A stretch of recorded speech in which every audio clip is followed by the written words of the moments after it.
Hello everyone, आज के दिन में विलोपन विधि से दो चर वाले रैखिक समीकरण को बहुत ही आसान तरीके से हल करना सीखेंगे। बशर्ते आप सभी वीडियो के अंत तक बने रहें। और दोस्तों, आज की ये वीडियो यूपी बोर्ड एग्जाम 2026 के लिए भी बहुत ज़्यादा इंपॉर्टेंट है, क्योंकि दोस्तों विलोपन विधि से दोस्तों यूपी बोर्ड एग्जाम में दोस्तों कुल दोस्तों 4 अंकों में दोस्तों प्रश्न पूछा जाता है। और दोस्तों विलोपन विधि का एक दोस्तों प्रश्न अवश्य ही आता है। तो दोस्तों विलोपन विधि को अगर आप नहीं जानते हो तो दोस्तों कोई बात नहीं है, इस वीडियो के माध्यम से आप दोस्तों 100% जान जाओगे कि मतलब विलोपन विधि को आसान तरीके से बिना किसी ताम झाम के कैसे हल किया जाता है। मैं दोस्तों आप सभी को स्टेप बाय स्टेप बताऊंगा, ठीक है। तो जैसे कि हमारा क्वेश्चन दिया गया है 4x + 3y = 11, 2x - 2y = 2। दोस्तों यहां देखिए, कभी भी अगर जो आपको विलोपन विधि से कोई भी दो चर वाला रैखिक समीकरण हल करना है तो पहले आप दिए गए समीकरण को यहाँ पे आप लिखकर उसको आप नाम दीजिए। नाम क्या देना है, जैसे मान लीजिए ये जो पहला दिया है 4x + 3y बराबर में कितना दिया है 11, ये आपका समीकरण 1 हो गया। और दूसरा क्या दिया है, ये हमारा दिया है 2x - 2y बराबर कितना दिया है 2 दिया है, ये आपका समीकरण कितना हो गया 2 हो गया। अब दोस्तों यहाँ देखिए, कभी भी जब आप समीकरण 1 और 2 मान लेते हो तो विलोपन विधि में हमें यह देखना होता है कि समीकरण 1 और 2 में क्या किसी चर का गुणांक बराबर है। चर का गुणांक का मतलब यह है कि यहां पे बताइए कितना चर है, यहां पे x है और y, मतलब इस जो समीकरण 1 में भी 2 चर हैं, समीकरण 2 में भी 2 चर हैं, x और y दोनों में 2 चर हैं। तो दोस्तों इन दोनों चरों में दोस्तों किसी एक चर का गुणांक बराबर होना चाहिए। जैसे कि मान लीजिए यहां पे अगर जो x का गुणांक 4 है, मतलब x के साथ गुणा के रूप में जो होता है उसी को हम लोग गुणांक कहते हैं। मान लीजिए यहां पे अगर x के साथ x का गुणांक 4 है तो यहां पे दोस्तों क्या x का गुणांक 4 है, नहीं है, यानी कि ये दोनों बराबर नहीं है, ये कहा जाएगा। अगर यहां पे देखिए हम y के साथ 3 है, यहां पे y के साथ 2 है, क्या इन दोनों का गुणांक बराबर है, ये भी नहीं बराबर है। तो दोस्तों यही मैं कह रहा हूं कि आपको किसी एक चर का गुणांक आपको किसी एक समीकरण का, ठीक है, आपको जो है किसी मतलब एक समीकरण में कुछ दोस्तों गुणा भाग करना पड़ेगा, ताकि दोस्तों उस समीकरण में उस चर का गुणांक दूसरे समीकरण में उस मतलब किसी चर के गुणांक के बराबर हो जाए। तो दोस्तों हम यहाँ पे क्या करेंगे, हम दोस्तों यहाँ पे इन दोनों का गुणांक बराबर करेंगे, मतलब जो है x वाले का गुणांक बराबर करेंगे। तो दोस्तों x को 4 ऐसे ही आप रहने दीजिए। हम यहाँ पे क्या करेंगे, समीकरण 2 में अगर हम 2x में 2 से गुणा कर दें तो क्या ये 4 के बराबर नहीं आ जाएगा, तो आ जाएगा। तो हम यहाँ पे क्या करेंगे, आपको यहाँ पे क्या करना है कि समीकरण 2 में 2 से गुणा करना है।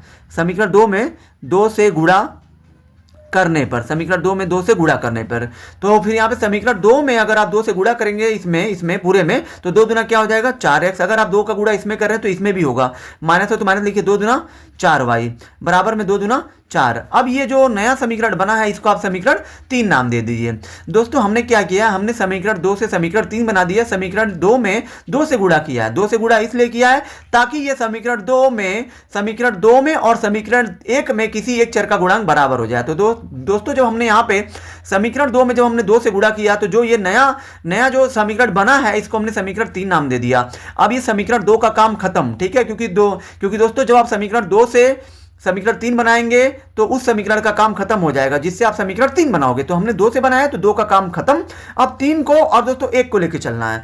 अब आपको यहां पे देखना है कि क्या इन दोनों में किसी का गुणांक बराबर हुआ, तो हाँ हुआ है। यहां पे भी x का गुणांक 4 है, यहां पे भी x का गुणांक क्या है 4 है। अब दोस्तों इस कंडीशन में जब यहां पे किसी एक चर का गुणांक बराबर हो जाए तो आपको अब यह देखना है कि उन दोनों समीकरणों में जिनको आपने बराबर किया है उन दोनों का चिन्ह क्या है। तो इसके आगे क्या है, प्लस है, इसके आगे क्या है, प्लस है, दोनों के आगे प्लस है। जब दोस्तों दोनों चिन्ह प्लस में रहेंगे तो इस कंडीशन में आपको घटाना है, जो समीकरण बड़ा रहेगा उसमें से छोटे समीकरण को घटा लेना है।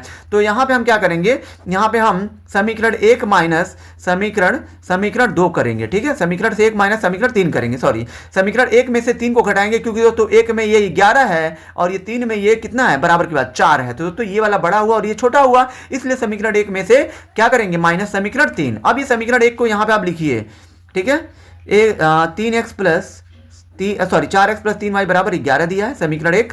और यहां पे समीकरण 3 क्या दिया है, यहां पे 4x - 4y बराबर में कितना दिया है 4 दिया है, तो 4 लिखिए। अब दोस्तों जब आप घटा रहे हो तो ये प्लस में और ये प्लस में, तो घटेगा तो माइनस हो जाएगा और ये माइनस हो तो प्लस हो जाएगा, और यहाँ पे प्लस है दोनों, तो ये भी माइनस हो जाएगा, क्योंकि आप घटा रहे हो तो नीचे का चिन्ह बदल जाता है। तो ये दोस्तों प्लस में है और ये नीचे वाला पहले प्लस में था लेकिन अब ये माइनस में हो गया। तो दोस्तों ये प्लस में और ये माइनस में, तो ये दोनों कट जाएगा। अब ये 3y है और ये प्लस कितना है 4y, तो 3y, और ये पहले दोस्तों माइनस में था लेकिन अब ये प्लस में हो गया, दोनों प्लस में, तो प्लस प्लस जुड़ता है तो ये 7y हो जाएगा। बराबर में 11 में से माइनस करेंगे 4 कितना आ जाएगा 7, 7 से 7 कटेगा एक बार में, यानी कि यहाँ पे y का मान कितना आ गया 1 आ गया, यानी कि y का मान हो गया 1।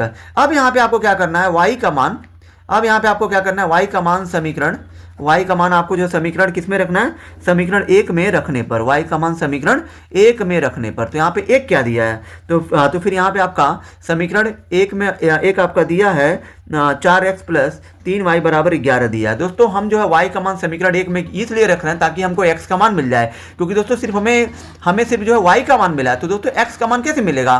तो यहाँ पे x का मान ज्ञात करने के लिए आप जो है y का मान समीकरण 1 2 3 किसी में भी रख के आप जो है समीकरण x का मान प्राप्त कर सकते हैं। तो यहाँ 4x है तो 4x लिखिए, प्लस 3 है तो 3 लिखिए, 3 और y के बीच में गुणे का चिन्ह है, यहाँ पे दोस्तों y है ना, तो y का मान कितना 1, तो यहाँ पे 1 लिखिए बराबर 11 है। अब यहाँ पे 4x बराबर यहाँ पे 11 है, प्लस जाएगा इधर हो जाएगा माइनस 3, कम हो जाएगा 3, और 11 में से 3 का कितना आ जाएगा 8, और ये 4 से 8 को काटेंगे 2 बार में, यहाँ पे x बराबर कितना आ जाएगा, यहाँ पे बचा है 2, यानी कि दोस्तों यहाँ पे x का मान हो जाएगा 2 और y का मान हो जाएगा 1, और दोस्तों यही आपके दिए गए समीकरण के हल होंगे। आई होप कि दोस्तों आप सभी को ये वीडियो बहुत ही ज़्यादा पसंद आई होगी। अगर आप हमारे चैनल पर नए हैं तो हमारे चैनल को लाइक, सब्सक्राइब और शेयर जरूर करें, जिससे आने वाली वीडियो की इंपॉर्टेंट नोटिफिकेशन आपको मिलती रहे।